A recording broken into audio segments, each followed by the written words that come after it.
Hi guys, it's Ray here from Man City Fan TV. Today I want to talk about a transfer target. It's rumoured that we're interested in a kid from France, a 23-year-old kid called Nicolas Pépé. So City are supposed to be interested, Arsenal's supposed to be interested, a whole host of clubs around Europe are interested in this kid. So last night I spoke to my friend in France, a scout over in France, and to get the lowdown on Nicolas Pépé. Now, I'd heard about him last year. He was doing all right last year in France, but I didn't have, like a lot of players in France, you might hear about them, but you don't really know much about them. So getting hold of my scout friend in France was absolutely fantastic, and he's given us a really good and detailed insight into what Pépé is all about. So what he's told me is Nicolas Pépé started his professional career at a small club called Angers. Now, that's a town about 200 miles southwest of Paris. He signed a pro contract there in 2014, but he didn't make a great impression. So he went out on loan at a club called Orléans, which is about 80 miles south of Paris. There he scored, I think, 8 or 9 goals in the season, scoring a goal every 3 or 4 games, which is quite a decent return for a kid. In 2015, he'd have been something like 19, 20 years old. Now, he made a great impression there. Such a good impression that Lyon and Marseille were chasing him in the summer of 2017. Now, he chose to go to Lille rather than go to the bigger clubs in Lyon and Marseille because he had a good contact with the coach there, Marcelo Bielsa. Now, you've probably heard of Marcelo Bielsa. He's a current Leeds coach. But he was he was coaching in Lille at the time. But he didn't do very well in the first few months. Lille was shocking and Bielsa got sacked. Christophe Galtier took over and Pépé ended up having a good season. Now, Galtier played him as a right winger. And as I said, he had a good season. I think he got to double figure in goals. Which is quite decent. Lyon made a €30 million offer in August for Pépé. Now Lille, they were quite happy, they were willing to accept that, but Pépé himself, he was the one who actually rejected the deal. And he said, even though it was tough to say no to Lyon, he wanted to keep his spot at Lille, because Lyon really were only offering him, let's say, a bit part player. He wouldn't be first choice. And he'd have to make break through into the team. And he probably felt at whatever he was then, 22, 23 years old, that he wanted more first team appearances. He wanted to play in the first team a lot more. So he decided to stay at Lille. And actually, that's been a smart decision because this season he's been absolutely phenomenal. He's played 12 games, he's scored 8 goals, and he's got 7 assists. So he's directly contributed to 15 goals in 12 games. Absolutely fantastic. And currently, according to my scout, he's probably one of the best attacking players in the French league after Mbappe and Neymar. Now, that's quite high praise to be third in a list behind those two guys. Now, he's got great mobility, excellent technique and distribution, top football IQ, top vision, and excellent physical attributes. Now, if you go and have a look on YouTube, which is what I did in the last few days, just to see more about this kid playing, yes, you can see his physical attributes are right there. He's 6 foot tall, 1.83 m, I think, in new money, and he's got fantastically quick feet. Unbelievable, the way he can he nutmegs people, and he likes his tricks. It seems like most young players these days, they love their skills and tricks, their techers or whatever you want to call it, you kids call it. But he's got these tricks up his sleeve, in his locker. He's got, as I said, that fleetness of foot. He's got pace. He knows where the goal is. He knows, it seems, when to pass it and when to shoot. He's got a lot going for him. So going back to what my scout has been saying, he said the current Lille boss, Gerard Lopez, is pretty good in negotiations. Now, Lyon have already made a $30 million offer last summer, and this guy's exploded since then.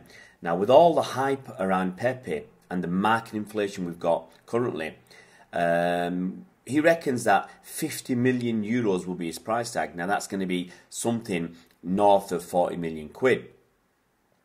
Now, he says he knows that the player has always been a big fan of the Bundesliga, that's a German league, and it has been said that some German clubs are very interested in signing him, Schalke being one of them. But also signing for a Premier League club, a top Premier League club would be absolutely great for him. So, what are the chances of him actually coming to City? And could he make it here? Would he come here? I think he turned down that move to Lyon, as I said in the summer. Now, a move to Lyon would have pretty much made him, a nice chunky contract there. Would have been great for him, but he turned it down for football reasons. But I think it's much, much more difficult to turn down a move to the Premier League. So someone like Arsenal or City, let's give an example. For argument's sake, let's say City say, we'll put you on a 5-year contract, £6 million a year. That's going to be very, very difficult to turn down. I mean, that's going to set the kid up for life, looking where he's come from. So it's going to, as I said, it's very, very difficult to turn down. Would he have a problem at City? Because obviously, as I said, he turned down the move to Lyon because he wouldn't be number one. But for the money, it might be that he can accept not being number one for a season. We've got Sergio Aguero. How long is he going to stay? Another 2 years, 2.5 years? You don't really know what's going to happen. Jesus, we know what's going to happen to him. Okay, he's number 2 at the moment. But could Pepe come along and challenge Jesus for that number 2 spot? Could he shine so much that he pushes himself to number 1? I mean, it's up to the kid, really. I mean, does he believe in his talent? Would he take the risk? I mean, because he's going to lose out. Definitely, he's not going to be playing every week. Wherever he goes in the Premier League, as I said, a club like, if he goes to one of the top 6 clubs like Arsenal or City, for example, he's not going to be playing every week. I mean, Arsenal have got Aubameyang, they've got Iwobi up front, Welbeck's sadly injured, and they've got Lacazette. So they've already got a lot of talent up top. And City, well, we've got Aguero and Jesus.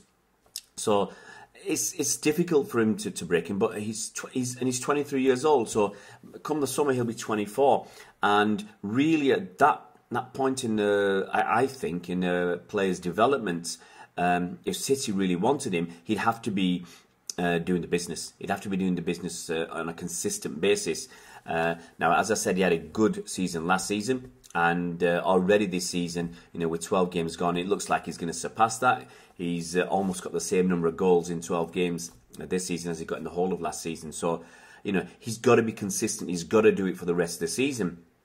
And you never know. I mean, if he can continue with a good level of form, his price could actually keep going up and up and up. I mean, right now, my scout friend says he's worth about 50 million euros. It could be, if he puts away 22 to 25 goals this season, that might go up to 70 or 80 million euros. I mean, it could become quite ridiculous. And at 80 million euros, it's harder to justify it because it does appear to be a heck of a lot of money for a kid who's, you could argue he's only really done it for 1.5, maybe, as I said, if he has a good season, 2 seasons. But right now, I think he's worth taking a risk on because, if we can get a pre-contract agreement or something signed in January to say, we'll buy him, leave him out at Lille for the rest of the season, let him continue there. That could be good. That could be financially advantageous to us, because as I said, if he carries on the way he's going, his price is only going to go up. So it'll be very interesting to see what City do, whether we make a bid for this kid. I think we do need another striker. You've got to put pressure on the players up top. You've got to put pressure on Aguero, even though he's playing absolutely fantastic at the moment. You've got to put pressure on Jesus, who's, until recently, he's looked short of confidence, and he's fallen a bit from the standards he set when he first came. So, I wouldn't give could I give a percentage chance of this kid coming to us? Right now, I'd say 30 to 40%. It's a number picked from thin air, but 30% chance of this transfer happening. Because as I said, he's a very promising kid. He's got a lot of potential, and if he's reported to be one of the best attacking players in France right now, you've got to sit up and take notice. Guys, if you haven't already subscribed to our channel, it'd be great if you could click the red button that says subscribe down below and hit the bell icon so you're notified as soon as we put out new videos. If you come into the derby, please come and see Andy and myself. We'll both be there at the derby, interviewing a lot of people. We've got a few interviews lined up already, and it'd be great if you could meet us. We're hanging around. We'll be all over the place. You can keep in touch with us on Twitter, but we generally start off at the Blue Moon Cafe, work around the club shop, behind the club shop, and we'll be going over to the West Entrance as well, possibly when the players arrive, because as I said, we've got some interviews lined up with hopefully some ex-footballers and some journalists. And if you're around, if you see us, come up, don't be shy, and get your opinions across. See you around, Blues.